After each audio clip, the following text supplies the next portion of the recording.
Okay, I've done mine. You did yours. Okay. Assalamu alaikum wa rahmatullah. Bismillahir Rahmanir Rahim. Alhamdulillahi Rabbil Alameen. Wa salatu wa salam Rasulillah. Assalamu alaikum. We're here today with a very special guest, but he couldn't make it, so instead we've got Jamshed.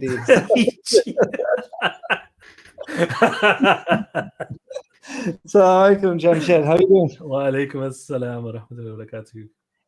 MashaAllah, very good friend of mine. We get along very well, mashallah. We have a lot of mutual interests. Yeah.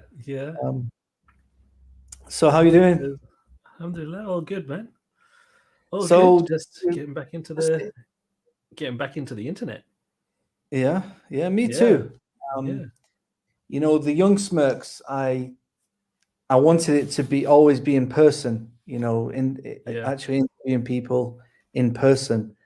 And I held it off for a few months, and you know, we never know when this lockdown is gonna end. So I thought I might as well start the live streaming. And I know you've been trying to get me into doing live streaming for a while on different platforms like Twitch and Discord and stuff.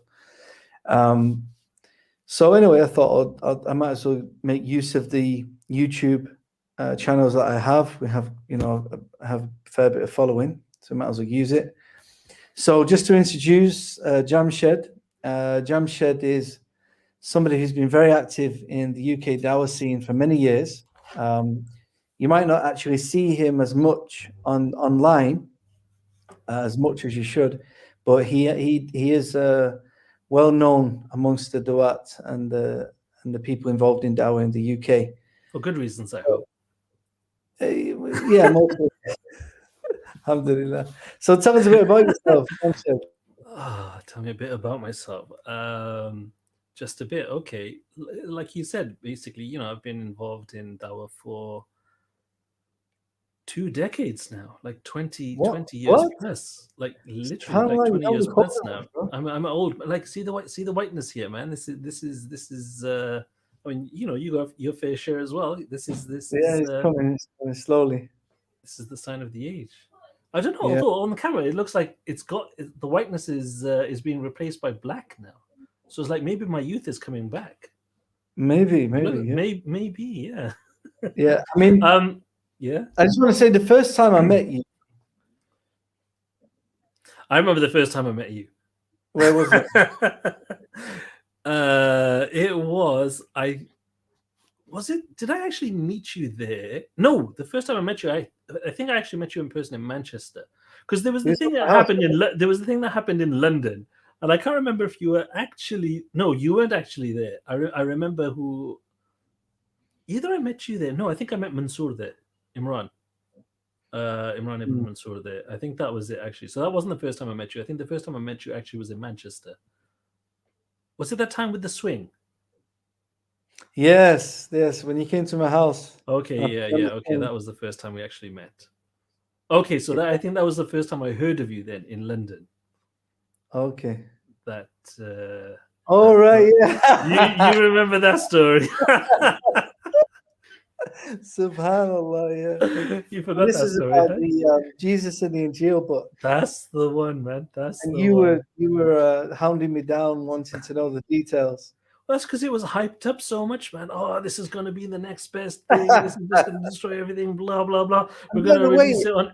Yeah. And by the way, it is going to be. It's going to like. Come on, we've been waiting years and years and years for it. No, I mean the basic. No, it was. But it kind of evolved, you know. The research evolved, and I know. But there was this whole thing about the whole secrecy behind it, which I just couldn't fathom. It just didn't gel with me. You know, this whole phenomenon. Explain to the audience what happened. Okay. All right. Okay, let's explain. Right. So as a background for me, I'm kind of like, I like to be very, very pragmatic, right? I'm not an indirect person. I just go straight. So for me, when something is being marketed as, you know, the next big thing in the Dawah or whatever have you, from my perspective, it's like, well, why wouldn't you share that with everybody, right? Spend 0 seconds. Okay. Why wouldn't you share that with? Sorry, I just got someone messing up with the Twitch commands on my Twitch. Why wouldn't you share that with everybody, right? Like, this is the next big thing. But it was kind of hidden around, oh, this book, Jesus and the Injil, it completely flips our understanding right the way around. It's the biggest thing, blah, blah, blah, blah, blah. It's going to be released on X day, this and that. I'm just thinking, and, there was a lot of hype around it. And I'm just thinking, okay, but rather than just hyping it up, why don't you just tell us? So, at least we can start putting it into practice. Because my understanding was like, listen, at the end of the day, if you, Assalamu alaikum rahmatullah, if you wanted it for the khair of the ummah, for the dawah and things like that, tell the people. But it was kind of like, no, we're not going to tell you. We're going to hype it up. We're going to do the marketing. We're going to do this. We're going to do that. So, okay, fine. And this was around December time. Wait. So this is around December time. Wait. I got to tell the story now. Okay, go on. No, I was just going to say the reason I was hyping it up is to get that interest in it. Yeah, but okay, fine. There's a reason. Okay, yeah, it worked. But from my perspective, I'm like, we're at the beginning of December. Oh, no, we're just going to release it just in time for Christmas or whatever. And I'm thinking, well, hold on a second. Fine, if you're targeting this is like something specifically, that the Muslims need to explain to Christian audiences or whatever have you, like that's a little bit late, isn't it? But then, okay, fine, whatever, And that was it. So it was at this event that was happening in London that I met Imran there. Because I think, so you two had crossed paths and he had actually seen it or understood it or whatever have you. I think he was part of the hype train, actually. Dawah man, yeah. Yeah, I remember. I went to visit him in his house. Yeah. And I don't know if we'd already done the video. He didn't actually release the video in the end, but I think it was before, I think it was after the video. I think he met you. Yeah, so this is where, obviously not for the first time. So I'd known Imran because Imran had traveled with us to Norway. So this was before he got popular. So Imran had come to Norway where I was doing a lot of dawah training and things like that with Yusuf Chambers. And then he started to become a lot more active on social media after that. So I already knew Imran quite well, having spent, I think it was a 2-week trip or something like that with him already. So I met him at this event in London and I was like asking, I was like, okay, what is this thing? Like he wouldn't say it's like, oh no, it's not a secret. You have to wait. I was like, but is it a game changer? Oh yeah. It's a game changer. Completely flips everything. I'm like, okay, fine, whatever. Big secret. Okay, fine. We'll wait a couple of weeks. Christmas comes along, and did anything happen? Absolutely not. Like, John, where the hell is this booklet, man? You probably, where is John? Oh, he's not even in the country anymore. Where's he gone? He's gone to America to go talk to Eddie about it. I was like, what the He put the Dean show now. It's like talking about the booklet that nobody's ever seen. And then what was it? Then you came back and then something else happened. I think it took like a couple of months for it to come up. And okay, fine. The point itself was good. And it hadn't been raised before, or at least not to my knowledge. And it was a very, very good and interesting point. And it's a point that I use regularly. But for me, I just found the whole process really, really frustrating. I was like, yeah, I think you could have just told us this like 2 months ago, Yeah. But you have to understand, Jamshed, that there's, when it comes to marketing, and I don't do marketing. I'm really bad at marketing. That's why, like John said, exactly. You don't see me anywhere. I just prefer to just get on with the thing, man. Forget the marketing. Yes. So when it comes to promotion and marketing, you've got to kind of hype it up a bit. But I think the point was a good point, and it has developed. It's developed since. More on the side of the conversation and discussion around what the Jews and Christians had in Medina at that particular time. But that's for another podcast, inshallah. Maybe we can speak about that another time. But that's our first kind of meeting. I remember you on the phone, just tell me. And I think, didn't you ask Ghulam as well? Yeah, because you were Manchester based, and Ghulam was obviously Manchester. Yeah, Ghulam. So literally, like, obviously, I had contact with all these dawah. Everybody knew about it. It was like this big secret that I was just on the outside of. I was like nobody is just saying no. You just have to wait for the booklet. You have to wait for the booklet. I was like, okay, and then Mushkila getting the booklet out, and I think our actual meeting actually happened then when I came to Manchester and I was helping out Hamza doing one of his courses there, and I think you turned up there, and that's where that was in Manchester. Yes. Wait, hang on. I remember I was with Hamza in his hotel at the time. I must have come multiple times. Do you know what? I was a single guy back then. I was traveling all over the place, so I actually can't remember what I was doing in Manchester. Yeah, I remember you came to my house and we had the big whiteboard, and everyone Yeah. refuting each And other. you know, I all will that. say, mashallah, you had like a plan, you had all of this research going on, you had all the books. I can say, well, okay, mashallah, this guy is proper serious and active in I miss everything my he's doing. It. my Yeah. office in Manchester. It's a nice little It's like a place. proper Everyone, library. It's like a yeah, proper everyone library with coming proper and sleep research and in there. everything. Yeah, and we had the swing, the initiation swing. Do you remember that? Yes. How can I forget that swing, man? That swing gave me. I've still got that headache to today. I don't know Yeah. if people have seen that video. That So there's a video floating around somewhere of you spinning me around on this crazy. So just for the people know, it's like a big open circular net kind of swing that spins around and it swings around as well. So you had it spinning around and had me swinging around on it that I couldn't even get off, and you just basically kept on making it go faster and faster and faster. I think I was almost sick then as well by the time I escaped. Yeah, no, it was Just good joking with initiation. that. But I think that was the first time I met you, and I think you came with Sabor Ahmed. I think Abu Jabril was there, and my friend Salim, Yeah, and there was I think maybe Sabor, and maybe Imran, maybe Salahuddin. I can't remember. There's a few of the Ayera brothers there. Yeah. Lukman, So what were we doing? he was there. I'm not sure, but there was. I remember. Yeah, I remember Abu Jibril. Yeah. There was definitely a few others, but I can't remember exactly now. Because I'm trying And to then, think what was the event going on. Yeah, but since then we became friends and we stayed in touch. And one thing I like, what I connected with you on, is you have your Dawah course, which I have graciously Yeah, the orange car. plagiarized. I forgot about the orange car. Yeah, Remember that? I remember the orange car now. Okay, so for anyone who's interested, I will be covering the original red car on Saturday coming up in a week's time. But yeah, the orange car. So yeah. Tell us about Dawah Power, because this is kind of your Dawah course which you've been developing for many years, adding to, etc. Well, I tell you what, shall we go? So Dawah Power itself started about 10 years ago, but shall we go, say, 10 years before that?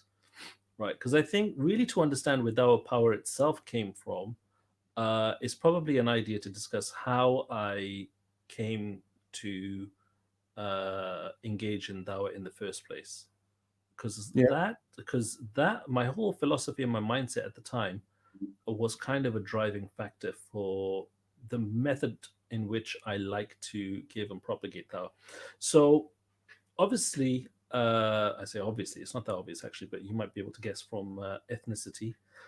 So I was born and raised in a Pakistani family. So I was Muslim by culture, but never really taught that much about Islam actually. Although there was something, I did believe that, okay, Islam is the truth and whatever have you, but I never had the ability or the tools to prove it and justify it. And of course, anytime I would have a discussion with any, because obviously it's a personal, it's a life-defining topic, but when you engage with wider society that have counter principles and perspectives, and especially when you have no knowledge. So I had no knowledge of the seal. I had no knowledge of my deen.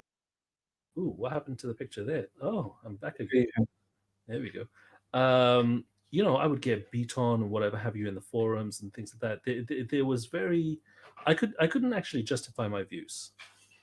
And that really irritated me for two reasons, because it meant that from an epistemic perspective, from a knowledge perspective, it meant that my belief in my own theology, or in the religion of Islam, which I just happened to have been born and raised in, was actually no better than the belief of anyone else in any other ideology that they were born and raised in, right?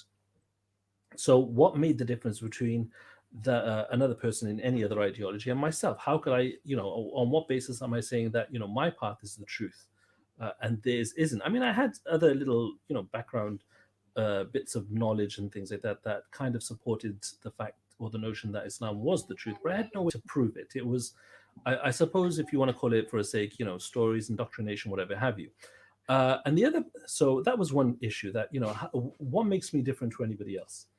The other issue was that I couldn't reconcile this idea that at the end of the day, if there is a God, if there is a creator, and that creator has a plan, a methodology, an outlook, a religion, a way of life for people, or something like that, that should be easy and obvious for people to find, such that you don't need to look hard for it. And when you see it, it should be readily apparent, right? Mm. Because the idea of God making religion, making your salvation such that it's next to impossible for you to find, or ridiculously difficult for you to ascertain the truth of it from falsehood, that just didn't gel with me. That just didn't seem like a godly quality. That it seemed more of a godly quality, that the truth must be crystal clear and able to be separated from the falsehood. And taking that as an axiom, as an innate belief, meant that if Islam is the truth, there must be some methodology, something about it that must be so crystal clear to someone with a clear, rational thinking mind that you couldn't deny it from being the truth. Does that make sense? Yeah. That there must be some way to prove it. And I really wanted to find out, well, what is it? What could this be? And for a while, for a few years, because I couldn't find it, it wasn't that I didn't believe that it didn't exist. So again, this is also a logical fallacy that some people fall into. Just because they don't know about something, they assume it didn't exist. So I always had faith that it existed, just that I couldn't find it. And that in and of itself was a little bit worrying. And then, alhamdulillah, I happened to come across an individual who will remain nameless. He's a close personal friend of mine. He's not someone who's known, who was doing private halakat in his house. That basically he belonged to a group, which I won't name because of various connections associated to that group. But he belonged to a group of Muslims that are preparing for the return of the Khalif. And they had some objectives, and one of the objectives was to preserve the identity of the Muslims. And by doing that, what they did was to set out how to prove Islam to be true, and yada, yada, yada. And basically, so I started to attend that. And over the course of several weeks, he led me through a proof for creator, in a very step-by-step manner. Now, I play devil's advocate, and I can play devil's advocate hard. Now, bear in mind, I had, I'm coming from a background at this point of, a lot of people beating me down on my theistic position. So I had a lot of contentions that I could throw at anyone. And he showed me how to answer every single one in a manner that was rationally and intellectually pleasing to me, that it made sense, that I didn't have to jump through intellectual hoops, to reconcile everything. The whole thing just made sense.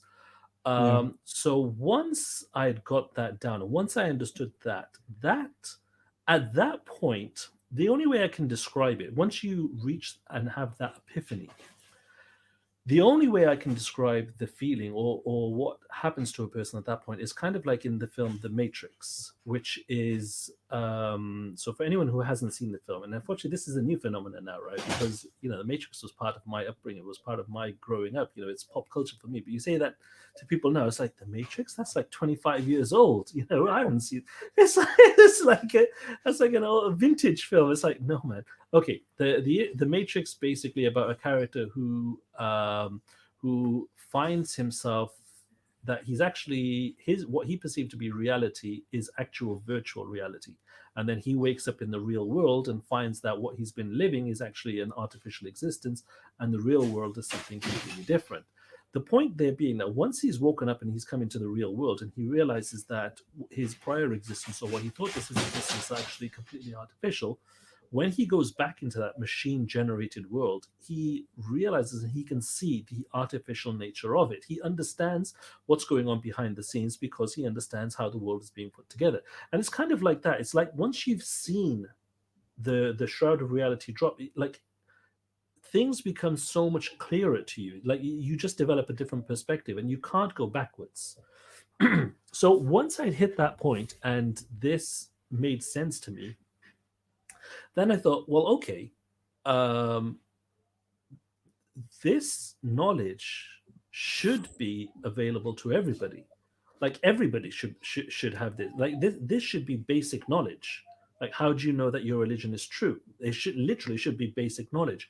So Yeah. that's where I felt it important that anyone who I came across really needed to know, because I actually found it a crime that there was this knowledge out there, but it just was hidden. Like I had to spend years actively searching for it. And again, bear in mind, this is like 20 odd years. This is like in the late 90s, the late This 90s, is very early before to all the popular Dawah this. and the This is before. big This is Dawah like before. organizations This like is like Nigeria at, and things like yeah. that. This is at this time. The internet is growing. The big dot-com boom is just happening. Websites were very very basic. The internet was a complex and scary place. It was, you're still on dial-up modems and things like that at the time.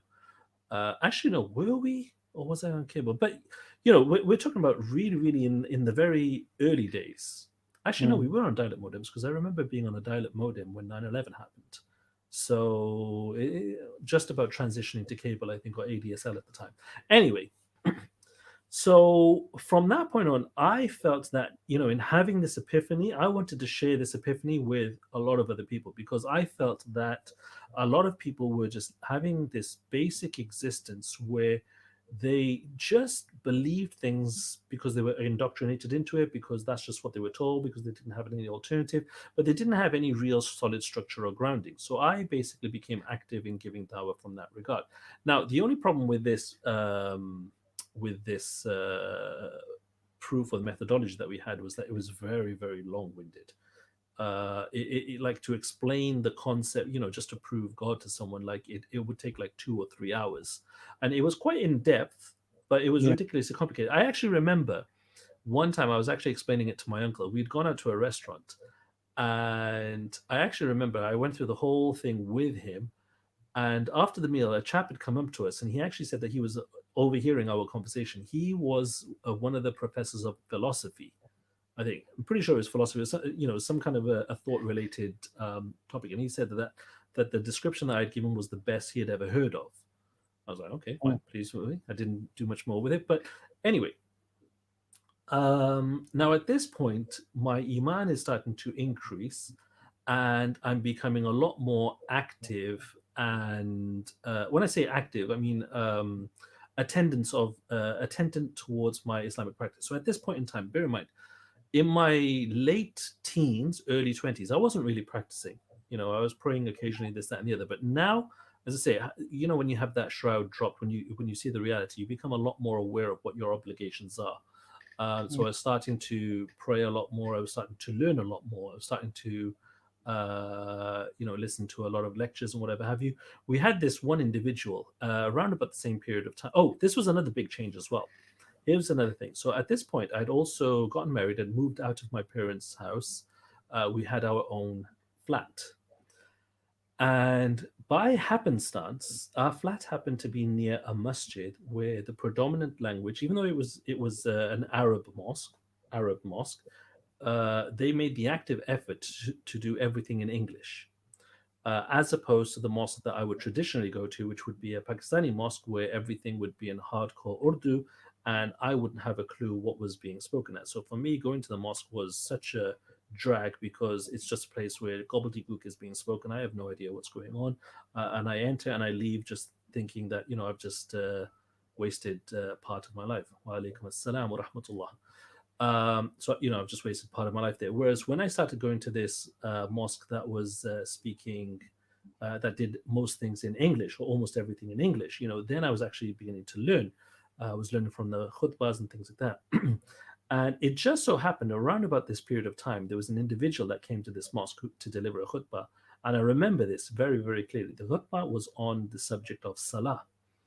And the one line from that khutbah that stood out to me was when the speaker was explaining that of all of the commandments, all of the edicts, all of the lessons, all of the messages that were sent, all of the revelation, all of the wahi that Rasulullah received, that makes up the whole corpus of Islam, there was only one issue that was so sacred that it couldn't be sent by an intermediary. And of course, the intermediary is Jibreel alayhi salam. You know, what kind of a better intermediary could you have? But still, there was one topic that was so heavy, so serious that it had to be given directly from Allah subhanahu wa ta'ala to Muhammad sallallahu alaihi wasallam, and Muhammad sallallahu alaihi wasallam had to be called up to receive it. And that was the topic, the subject of Salah. This is the magnificence and the importance of Salah. And I was like, wow, okay, you know, that really struck me. That was like, wow, that just, you know, separates Salah from everything else. And, you know, I made a conscious effort from that point onwards that, okay, you know, not to be lax in my Salah. So again, this is me, like, you know, growing into my Islam at this point. By the way, do you want to hazard a guess as to who that speaker was? It's a pretty well-known, very famous speaker. Ali Hamuda. No. Ali was a very young boy, very young man at this point. How old is? Yeah, no, it wouldn't have been. This is like what, 15 plus years ago. Okay, I was only guessing Ali because he's local. No. Ali's local. Ali came on the scene, I think, about 10 years or so ago. So this is a few years before Ali's time. Was it Abdurrahim Green? No, Sheikh, an actual Sheikh, like an Islamic scholar. Go on, tell me. Oh, close. No, Green. Okay, aggressive Green. That was Sheikh Yasser Qadi. Okay. I had no idea who he was. Right? But this is Sheikh Yasser Qadi, who had come to my little masjid in my little part of the world to deliver this khutbah. And he delivered. This was at the khutbah. SubhanAllah. What's that? Oh, I was thinking he was watching you. You know, everything's on YouTube these days. No. This is live. There's no YouTube. There's no YouTube at this time. YouTube. Okay. Don't feel bad at me because I happen to know this, right? I work on the internet, so I know a lot of internet stuff. I think YouTube came around about that time because YouTube came after this whole Super Bowl incident because the creators of YouTube couldn't find a video of that anywhere. But there was no YouTube at the time. Okay, there was no online lectures and things like that, which obviously made, you know, finding or good Islamic material very, very difficult because you only had the old what was it, IDCI materials, IPCI, you know, and that material is like from the 70s, very old school written. It's not time appropriate, I don't think. So yeah, this was Sheikh Yasser Qadi, who, you know, eventually I found and I downloaded a number of his lectures and things like that and started to listen to them. So I worked as a software developer, obviously, as you know, we can have headphones on while we work. So I was listening to a lot of his lectures then, basically, as I worked over the course of many, many years. Alhamdulillah. So, I think, okay, I don't know what that means. Unless that's directed towards you. No. No? Okay, Allahu A'lam. So it's interesting. So right. just to back up a bit, just because we're getting more people joining now.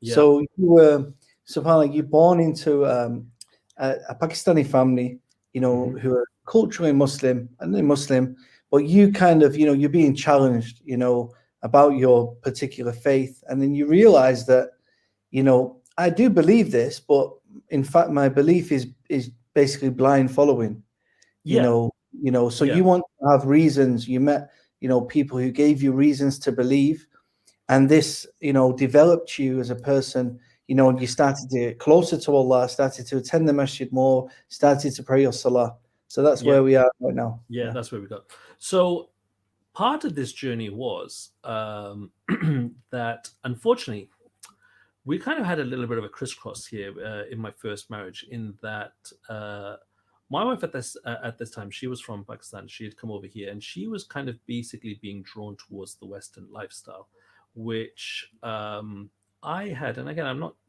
promoting or celebrating this. This is a reality. It's sure, you know, just what happened. That I'd already indulged in that in my late teens. As soon as I had opportunity for freedom, I was out there. So I'd already indulged in that in my late teens, and I'd already reached the conclusion in my early 20s that, you know, this is not sustainable. This is not the life that I want to be. One of the I can't remember where I got this notion from, but there was a very strong notion in my head, was that those are the formative years to turn into the person that I want to be for the rest of my life. That whatever I'm going to be doing, you know, in my late teens and my early 20s, that that's the type of person that I'm going to be thereafter. It's going to be very difficult to change out of that mold, and that was a heavy thought in my head. So I started coming, towards Islam that from that sense. I remember we had around about this time, Peace TV had become available on Sky TV.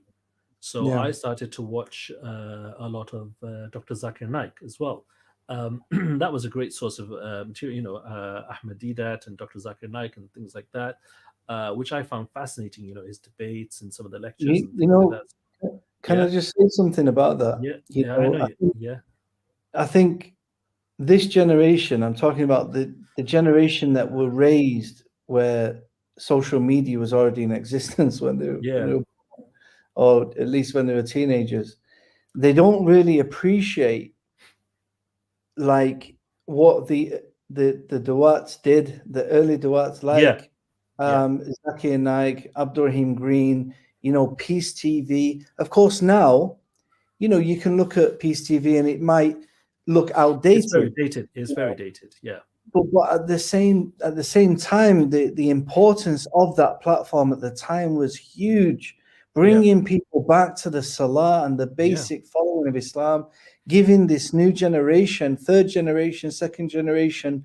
you know, but Muslims who are born in the UK and in the West, yeah, to immigrant parents, yeah, a sense of community and understanding of the religion, because you say a lot of people have been raised in the masjid and all yeah, you hear is Urdu.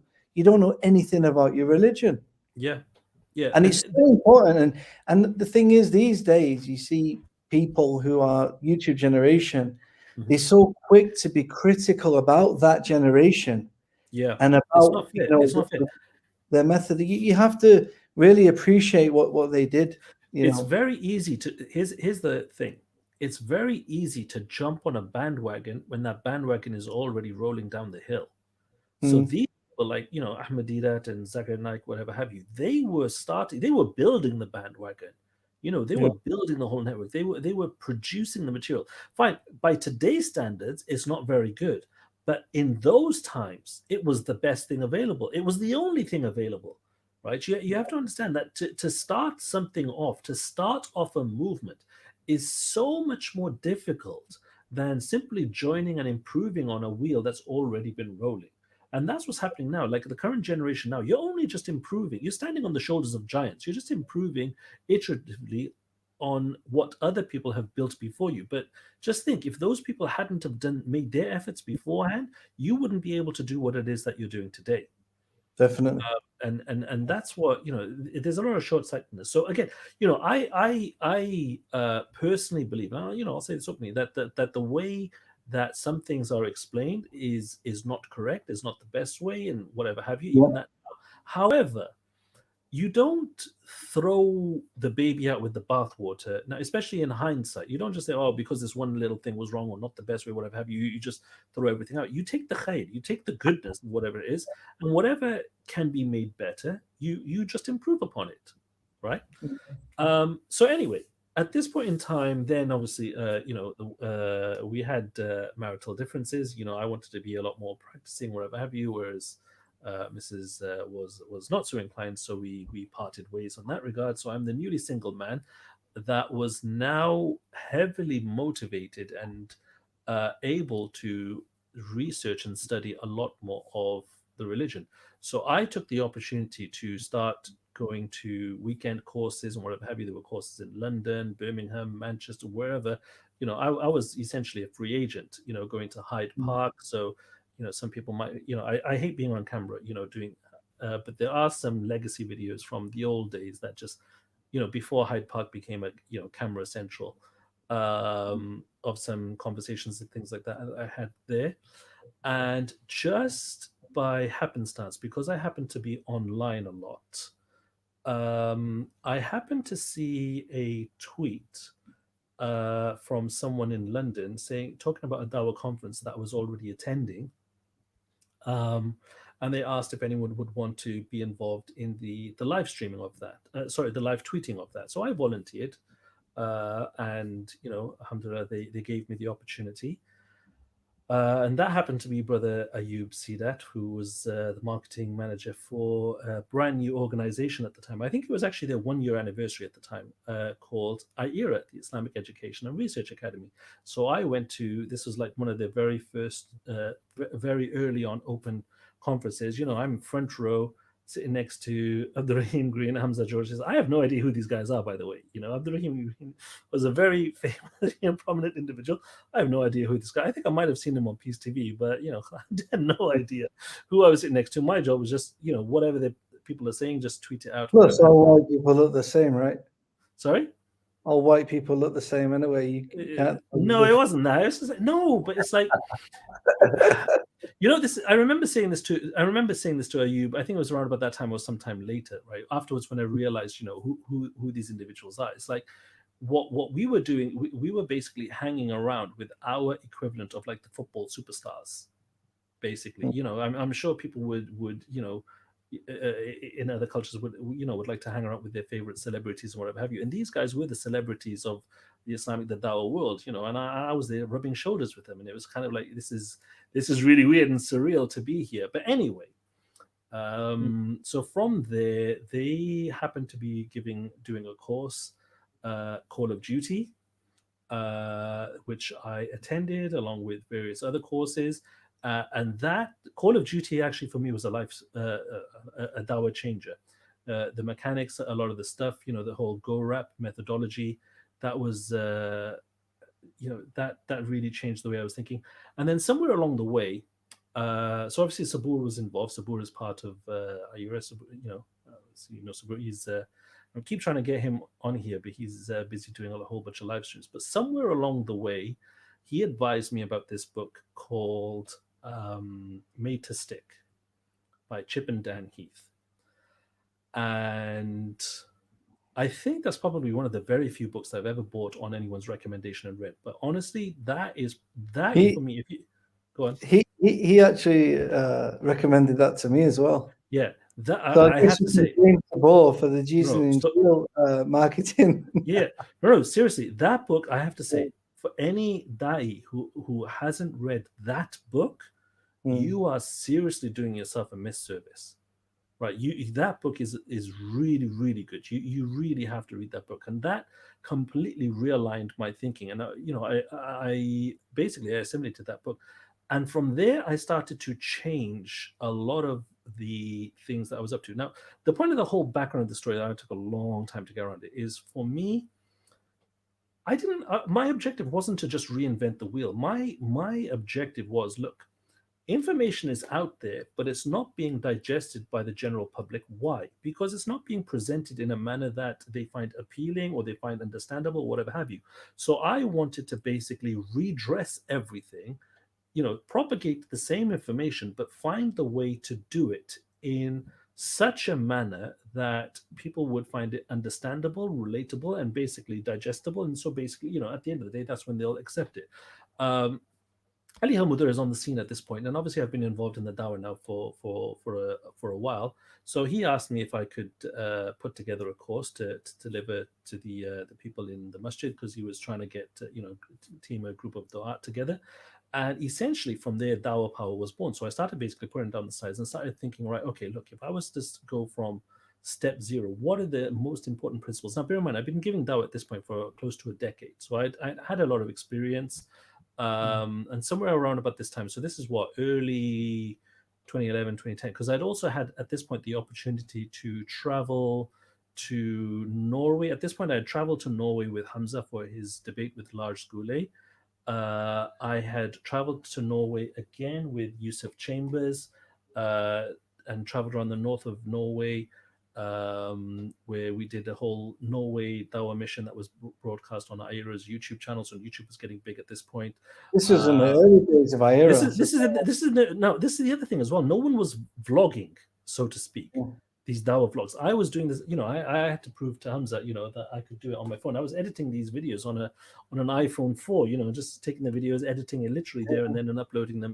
uploading them straight away. That was a brand new thing. People are doing Dawah vlogs and things like that right now. There wasn't anything like that before. So I'll put my hand up there and say, that was something that Ira backed me in being able to start. But that was something that we started then, and then that continued on to Mission Africa, where I was invited to go to Africa, to Burundi, Uganda, Rwanda, Tanzania, South Africa. I mean, that was what, 10 years ago? That was 2012. Yeah. That was 10 years ago that I was doing this. Yeah, I remember. And there was, there was a lot of other innovations as well that came out. Like came up with the idea. You might have seen like little Dawah business cards, because I was thinking that in terms of Dawah material, nobody's going to be carrying booklets and things like that around with them. That's impractical. But a business card size thing, yeah, you can. So I actually developed and created these little Dawah business cards with brief explanations for God, Quran, and messengership on the back that you could literally just give to someone or just leave them around. I was really out on my own, just getting very, very creative and stuff. So that's basically where the Dawah Power came from. That it was an amalgamation of kind of everything that I felt was practically useful, and from then it just kind of grew. Anytime I learned something new, anytime something that I thought would be a good lesson for the art to learn, I just basically kept on adding to it. So it iteratively improved. And stuff that I felt was didn't really make sense anymore, or wasn't like at some point in the early stages, I used to teach all the scientific proofs, how do we know that the universe is expanding, and the Hubble telescope and blah blah blah. Whereas and because there used to be contentions in the say about 10 years ago that, okay, look, did the universe really begin to exist, whatever have you. Whereas now nobody really, that's not really a contention anymore, because the science has moved to such a point where everybody accepts that the universe had an ultimate beginning. So again, we just eliminate all that stuff. I used to be very big with Ahmadiyya stuff, so I used to know all of the refutations of this Bible verse, that Bible verse, and obviously there's counter refutation. You just go round and round and round. But when I studied epistemology, which was my favorite subject at all, and I just basically found a way to undercut all of that. That at the end of the day, it came kind of indirectly. Once I'd understood properly the proof of the Quran, once you understand the proof of something being the truth, everything else by definition must be falsehood. So basically, my proof with regards to any other theology is not a case of discussing that theology directly. What does it say, or this, that, and the other? The basic simple question is, how do you know whatever it is that you're holding in your hand to be the truth? First and foremost, I don't care whether you're talking about the Bible, the Torah, this, that, and the other, even the Quran. How do you know that it's the truth? There has to be an objective, which means a third party has to be able to, an objective third party can validate this. There has to be some kind of a methodology by which you approach this, by which you test it, by which you can determine that there is truthfulness in it. And if you can't pass that test, then what's the point of even discussing it? I might as well be discussing Harry Potter as truth. Is that? Yeah. From my perspective, once you can do that, you can undercut everything. You don't need to know about other people's deen or whatever have you. You don't, the idea that as a da'i, as someone who's a practicing Muslim, the idea that my dawah's effectiveness is predicated on me memorizing verses from somebody else's book and their history. No, I need to memorize my own book. I need to memorize my own history. That, like, there should be proofs from my own deen that will, by their own nature, by them very selves, should be able to outshine, basically deprove everything else, so to speak. So that's kind of where it grew from. One thing that stood out to me with your methodology in your Dawah course, and even Sabor as well, I think both of you take a very similar approach, which is you're very good at simplifying things. So you take something which is quite difficult to understand. For instance, the way I saw you is you could translate Hamza's work for me. Actually, Actually, no. Do you know what? I'm going to take. So there's a few things in the Dawah perspective I'm going to take credit for, right? I don't think I've actually publicly ever taken credit for this, but I'll take public credit for this. That I was I'll say one of, because I'm not going to say I was the only one, but one of the individuals that let's just say helped Hamza become understandable. So if you have a look at Hamza before his mission to Norway for Large Gule, which I was part of, and have a look at him afterwards. So obviously we spent time in an apartment together. And there, obviously, he was practicing for his debate. There was a very big debate. I can't remember specifically the reason why that was such a big one, because he had debated big people beforehand. But basically, I spent a lot of time with him just translating his works. Like, I remember specifically, now this became a very famous line, right? But I remember specifically, he used to go into this long-winded explanation about, how self-creation was impossible, whatever have you. So to which point I just said to him, like, listen, just use something more concrete. And again, I'm pretty sure this is where Made to Stick was coming into it. Look, can a woman give birth to herself? Well, no, right? So you just gave him I just gave him that analogy. I said, forget all of this long-winded explanation, whatever have you, that just came through that someone's struggling to follow. The simple point is, look, can a woman give birth to herself? No, because self-creation is impossible. She can't exist to give birth. She can't give birth because she already exists to give birth, and she can't. It just makes no sense, right? Did you also come up with the Allah has the picture, we have the pixel? No. Okay.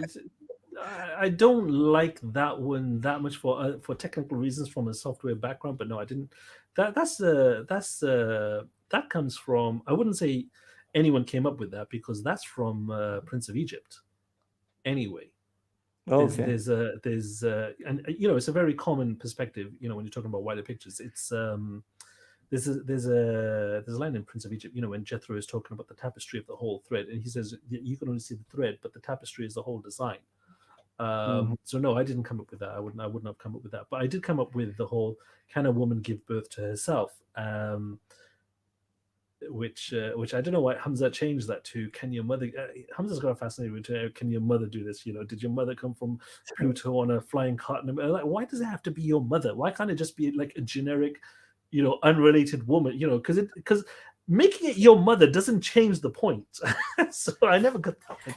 But yeah, the whole thing, can a woman give birth to herself? Yeah, I came up with that. There was a few different things as well, like the whole.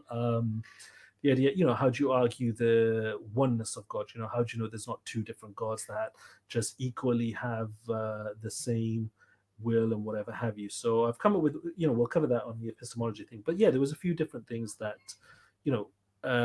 I simplified. I'm not saying I came up with a lot of the points. A lot of the points were, Hamza did a lot of research. I take nothing away from him. I'm standing on his shoulders. So he came up with the points, but I translated them so that they were understandable and relatable and basically easier to digest. And I think thereafter that, then, you can find there's a real change in this dialogue until about like 3 or 4 years ago, when every other word started to become compassionate. Compassionate message of Islam. I think that's because he started to get attacked in the media a lot for past perspectives or whatever have you, which is really dumb thing that happens. But there you go, where you're held, in for eternity to account for. So just so people are just tuning in, just to let them know that you have where have you been? Pardon? Yeah, I mean, people just tuning in. Where have you been? They come in and out. So you're delivering a course this week, right? So every weekend from April. So I'm delivering so this Dawah Power course that I'm doing now, I'm delivering this every weekend throughout April. So we've already had the first 2 sessions yesterday and today, which is the characteristics of a Dawah, which in my professional opinion, I say professional opinion, I don't get paid for this, but is the 90% of the effectiveness of your Dawah. Okay, so it's not, I don't engage in, here's the thing, I think me and you kind of resonate on this a lot. Yeah. I think me and you are not fans of the sensationalist Dawah, like, where you see, despite the whole marketing thing of Jesus in the Injil, the whole thing of, I say this, you say that, less sensationalist, the whole shock value, oh, so-and-so reacts to this, like, that whole thing is just make-believe. It's just there for YouTube likes and things like that. I like to be a lot more pragmatic and just go be a lot more practical. And at the end of the day, I don't care about likes and things like that. This is why I'm no good at marketing. This is why you guys don't see me on social media, because I'm not, my objective is, and John will tell you this, I've been saying this to him for years, and Sabur as well, because they've been trying to get me onto social media. My objective is not to become famous or popular or well-known, because I only actually need one like, and that's from Allah subhanahu wa ta'ala. My perspective has actually historically always been that I would rather teach the du'at, the new techniques, the new arguments, and you guys go out and become popular, and inshallah that has to it's interesting. I've been trying to get you to come online for a couple of years, and the funny thing is that apart from the Young Smirks podcast, which I don't really count because it's me interviewing people, but my own online Dawah, I don't actually release that many videos. To be honest, of me actually publicly teaching Dawah or anything like that. I focus more on being with people, and delivering the course, in person. Yeah, for me, it was a case. So let's just say after the trip to Norway with Yusuf, so there was an individual who started to become very, very popular. Started making YouTube videos. And again, we were talking about these videos are being produced in almost a vacuum where there's nothing else there. And so long as you're energized and charismatic on screen, on camera, you've got a good marketing team, whatever have you, you can become popular very, very easily on YouTube at the time. Because there's no alternatives. But the problem is, in terms of the content, there was some very, very basic mistakes which I found problematic. And I spoke to Sabur about this, and Sabur's position was, and I absolutely agree with him. I didn't act on it, but I do agree with him. Was that I need to be online as well, basically making content to counteract that position. But the thing that scared me a lot at the time was one of my teachers at the time. I say at the time, I still learn from him whenever I can and listen to his lectures all the time. Sheikh Bilal Ismail.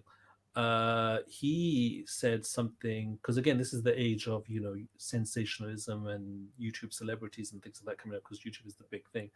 That there are people that will benefit Islam and there are people that will benefit from Islam, or you can say that there are people that will profit Islam and people that will profit from Islam.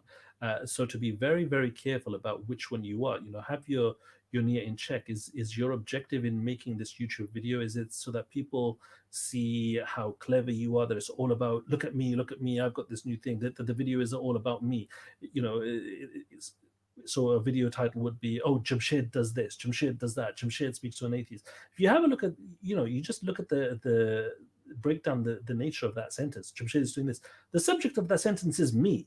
It's not about that, oh, this point has come about. It's about that I'm the one doing the point. I'm making myself the core of the subject. And that was something that was very, very conscious to me. And I didn't want to do that because that's where the ego grows. And obviously, it leads to other kinds of problems, which I was starting to see happening, where some people were starting to let their egos get ahead of themselves. And of course we see a few years later that these very individuals start challenging shuyukh who have many, many years of seniority and authority and experience over them, and started little kids refuting shuyukh who've been studying Islam longer than these guys have been alive.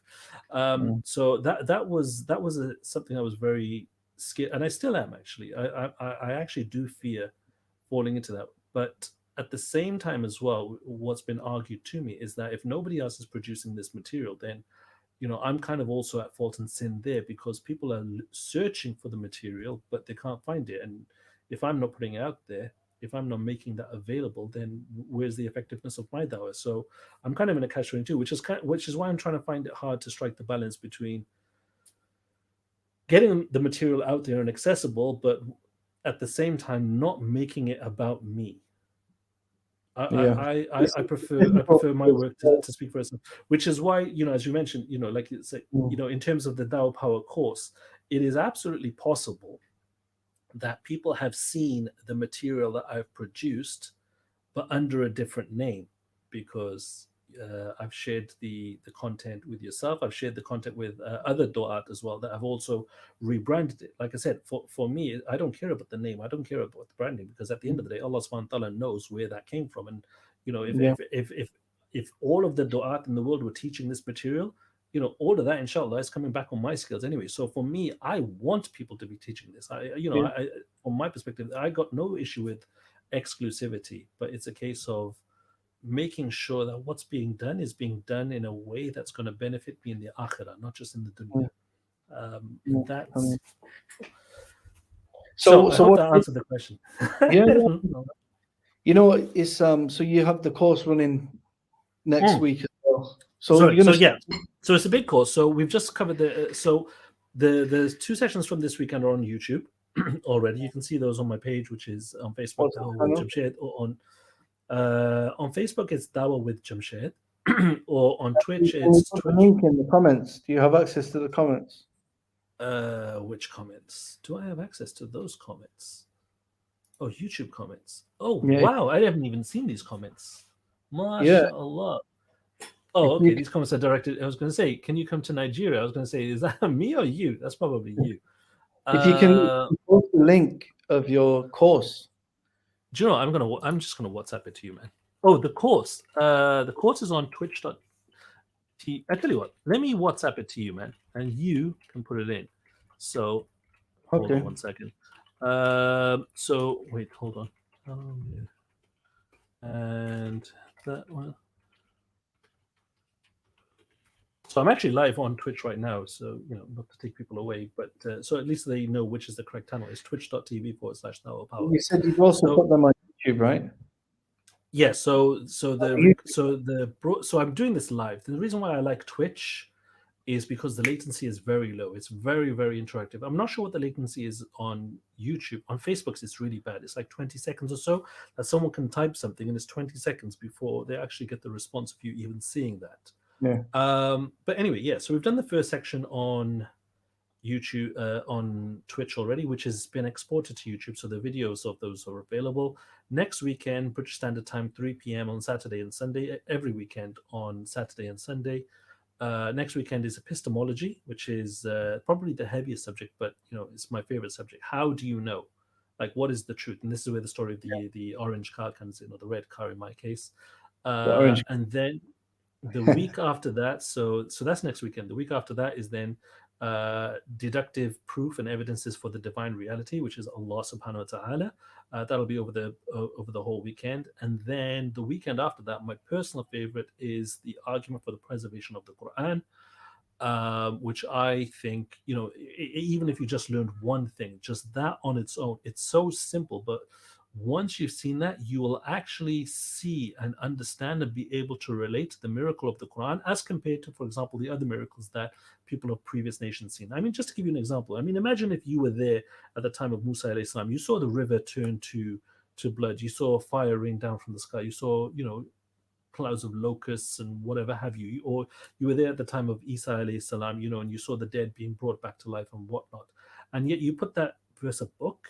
Like, a lot of people, I know we as Muslims, we're indoctrinated to believe, oh, look, it's the greatest miracle, whatever have you. But can you experience that? Do you know what that is? Can you actually feel it? So inshallah, over, what I'm going to try and do is actually expose, no, you can. And this is how you do it. And this is what the proof is. And inshallah, once you've seen that, then you will actually really, really understand the Quran for that. It's not just a book. Like, what makes it a completely different book altogether? And we'll also be covering the proof of messengership of Rasulullah sallallahu alaihi wasallam. Depending on, now, that one is like my second favorite argument. The best lecture I've ever heard on this is Muhammad the Greatest, which I actually do have all the material for. I've never actually delivered it myself, but wallahi, that lecture, the way that was put together, just to give you the culmination of it, that lecture goes through describing the nature, the characteristics of Rasulullah sallallahu alaihi wasallam versus every other great personality in history, and it demonstrates. There's this book from Michael Hart. I was going to say a different name there because called The Greatest 100 Personalities in the History of the World, right? Or the most influential, where Prophet Muhammad sallallahu alaihi wasallam is rated as number one in both versions of the book. But this actually lecture goes to demonstrate like how he was number one, like how superior Rasulullah sallallahu alaihi wasallam was versus anybody else, and there is no number two, because in terms of all of the characteristics, when you look at it, there is no second place.